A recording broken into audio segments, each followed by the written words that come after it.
Tere, mina olen Erm, õpin lennundustehnika, hoolduse, ehituse erialal. Ma olen Tipi, ma õpin Eesti Lennuakadeemias 3. kursusel lennundustehnika erialal jätkuva lennukõlblikkuse suunal. Olen Kaur, õpin ehitus- ja hoolduse erialal ja spetsialiseerun konstruktsiooniinsenerina. Ma tulin Lennuakadeemiasse, sest olen väiksest peale olnud huvitatud lennundusest. Samuti on mulle meeldinud kätega alati midagi leiutada ja lennundustehnika eriala oli just täpselt see, mis need kaks maailma minu jaoks kokku pani.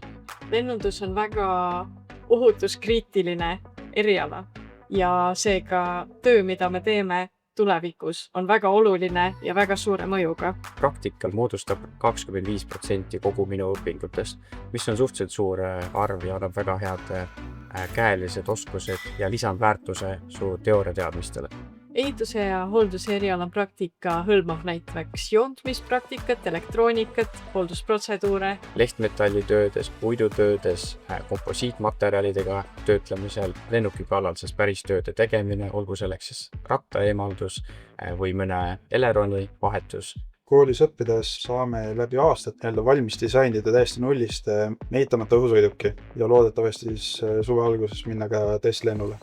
Minu jaoks seni kõige ägedam praktika, mis meil olnud on, oli Ridal ja lennuväljal toimunud lennuvälja praktika. Saime siis purilennukiga ise lennata.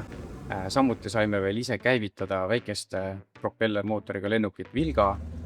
Selle Vilgaga tehti meile ka väike lend. Koolis on võimalus osaleda erinevates tudengiprojektides.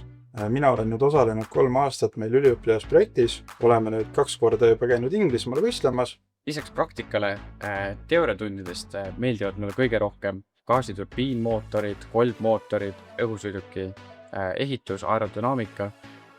See on meile väga selgeks teinud lennuki erinevatest komponentidest, kuidas töötab maandumistelik, hüdrosüsteemid, pneumasüsteemid, õhukonditsioneer lennukis. Saad aru, mis seal väikses ajus toimub, kuidas elektroonika ja juhtmepead, kust mis juhtmed lähevad, kuidas mootorid töötavad, kuidas ta saab aru, kust üldse asub ja üleüldse sellega lendamine. Kuidas koostada hooldusprogrammi, kuidas koostada töökäske ja kaalumisraporte, ehk siis iga suuna jaoks on väga spetsiifilisi erialasi harjutusi võimalik juba koolis läbi teha. Lennuakadeemia õppejõud on väga erineva taustaga, väga palju on oma eriala spetsialiste, kes toovad enda kogemused päris elust ka klassiruumi kaasa ja me õpimegi tihti läbi lugude ja läbi päris elu juhtumite. Lennundustehnika erialale võiks tulla need, kellel on huvi reaalainete vastu, füüsika vastu, kuid kes ei näe teadlasena, vaid tahaksid mõnda praktilist eriala teha.